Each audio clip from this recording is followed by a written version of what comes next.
Happy birthday, Kyla Pratt. September 16, Virgo season. She's 39. Damn, she still look good. She look ageless, man. Black don't crack, yo. Kyla Pratt, yo, I love her, yo. Remember her in like the Proud Family or whatever, yo. Penny Proud, right? But yeah, Kyla Pratt, yo, I love you, mama. Happy birthday. Do it B-I-G. Facts. Sexy self. Like, share, subscribe, man. Say happy birthday. But let me just say this to you, and I'm asking this in a facetious way.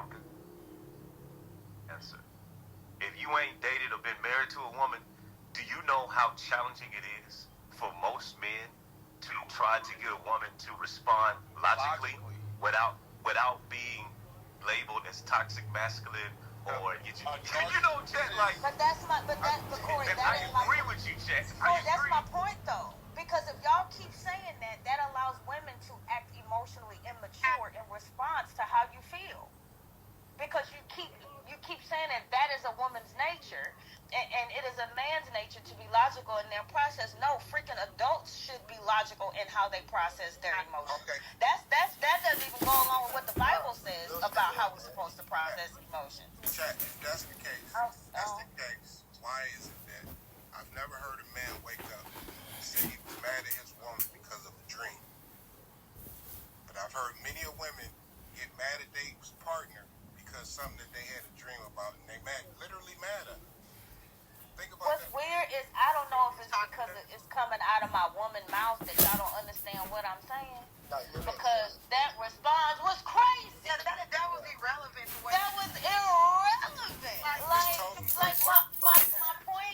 my point is it works against what you all desire unless you want women to remain emotionally immature.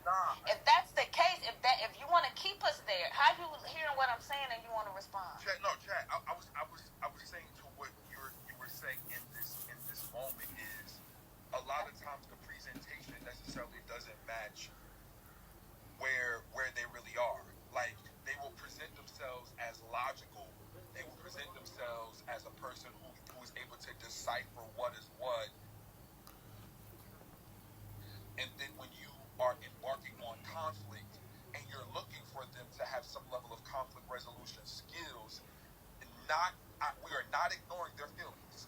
We are actually helping them to realize what's going on while validating their feelings, but coming to a place of reality. That is, and I'm not saying this is for all women, but just what I've dealt with, that's draining, and that's a state of a lot of women. I'm not saying that's. Jump into stuff, but you're and get to know that woman, to know that she's logical and can control her emotions. Because a lot of us can't. A lot of us don't respond in certain ways that's illogical. So, like, you just gotta vet correct. So, honey, I would say, drive me nuts, and I'm thank you. Hey, Chet, I was just about to say that, honey, don't get too excited, honey, and say a lot of us. It's not a lot of us. It may be a few. But Chet, you ask a very interesting question, Chet, and so I'm going to answer the question by asking you a question. If men took the stance that I agree with, that we should, Chat goes back to what me and JL and GA was talking about. Our approach is different. I'm not dealing with a whole bunch of damn emotionalism, right? But how many women would remain single or have to evolve if men actually took that stance? So I'm not placating to your emotional attention. Y'all would have better, more sound relationships. I agree. Because I believe that a woman would be willing to do that, though. Like, let me not throw that blanket on there like that. Let me say this: if you matter to me, and I don't want to fight, right? I would hope that we can get to a place where what conflict resolution looks like for me and you, right, Corey? Like, how people don't understand our friendship. We're friends, right? But we know how to resolve conflict in our own way, right? People may not understand or they don't get it. I could say the same thing about GA. You know what I'm saying? I'm cool with GA. But it isn't the same way. But because I would rather operate in peace, that is the goal. The goal ain't to win. The goal is to operate in peace. And to me, it's more about macro versus micro, right? Do I want to argue? Is it about conflict resolution, or am I seeking peace? And if we keep saying women are emotional, that gives men the opportunity to dismiss how she feels, because it is oh, y'all just emotional. That response is also dismissive, and then she can be dismissive of how you actually feel, because you're basically telling her that your emotions don't matter, and the only thing that matters is logic. And we know that as human beings, God made us beings of reason. So emotions, to T's point, emotions are a factor in that. So we are not, we have not evolved so much that we have to negate the two. I think they both should work in tandem, but they both should be working towards some type of peace and balance. You're not wrong. This is the only point I agree that Chat has ever made this month. Hold on. Because she actually wakes up to what her and Corey just said. I think y'all both right. Think that, yeah, men should stand on their square and admit that. But and Corey, I do think that it's some women out there that would hear it. And to that point, to what Chat said, I think that it would be beneficial for us as men. We'd have a lot more stable relationships. Now, this is just my own personal experience. And this is something I learned very recently with my wife in the last couple months. And that is, and I had to admit it, I'll admit it, and I had to own it. Yeah, I want you to move into logic. And I don't necessarily always want to deal with your emotions. But I don't always also know how to articulate that you're not being logical either. And I had to really tell my wife one day, like, hey, listen. And when I said this to her, it changed everything. It changed the dynamics in the relationship. I told her, hey, I get it. You're emotional and you want to be heard. But I can't have a conversation with you in the moment when you're being that emotional. So I would rather you wait till you calm down, then come to the place where we, can have a conversation. That didn't change. And she heard me after that. And she started actively trying to get to a place where she could actually get out of her emotions and actually have a conversation with me, and to the place where we actually trying to hash stuff out. Now we building good conflict resolution skills. But I'm be honest though, as a man, it didn't change until I learned how to communicate it effectively. Dale, I think that's dope, because that is something that I don't think a lot of men even pay attention to. And if we're being honest about it, the fact that your communication skills become essentially, it sounds like you're saying, when you get to this place, it makes it hard for me to communicate with you because I can't get through to you in the way that I probably would if you weren't emotionally elevated.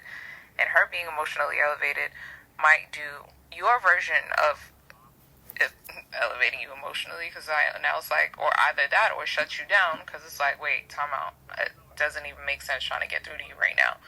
And just knowing yourself well enough to do that is really important too, because that's the other thing that I was going to say. Love is an expose. Love is allowing yourself to be seen and even sometimes corrected by a person that you say you love. And that's the other part of it. I think a lot of folks, when it comes time to have those difficult conversations, and a person that you love and respect has to tell you that you may be inadequate in some way, shape, or form, or you're missing the mark in some way, shape, or form, or you can improve in some way, shape, or form. If your ego can't handle that, your pride can't handle that, that could definitely chip away at the relationship as well, because people become avoidant, people start to pull back, people try to run away, and it's not even necessarily from that person. Sometimes it's from themselves, because they don't want to hear that they aren't exactly who they think they're presenting as. They don't want to hear that the person that they might admire and love and have respect for doesn't see them as perfect. You know what I mean? They don't want to hear that. So, yeah, that was the other point that I was going to make as well earlier. T, that is the difficulty. And Jaya, I love that you said what you said, because that has always been a struggle of mine, to remember that I'm not in the military anymore. Jaya, to remember that I'm not a drill sergeant. I'm the oldest, so yeah, I get it. You get it. And I'm you, used to saying things and stuff, just, hey, that's what's going to be. And, you know, it is what it is. That's right. And you have to remember, and that's something, at 54, I'm still learning this thing. And what you said, T, is so powerful, is that sometimes you have to be self-aware to know that the both of you are not at a place for a variety of reasons to actually have a productive conversation about the thing that is right in front of you and causing the most discomfort at the time. And that's difficult to hear when one or both of you are saying, but I want you to hear what I'm feeling right now. And it's imperative that you hear what I'm feeling. But this is not a place where we're going to move. And to Chad's point earlier, do you want peace?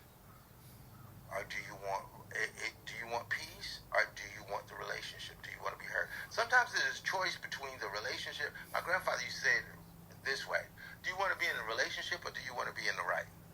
Sometimes that's a choice, and sometimes you have to make that choice, and that's a level of self-awareness, and it's a level of, I have to check myself. I have to tone police myself.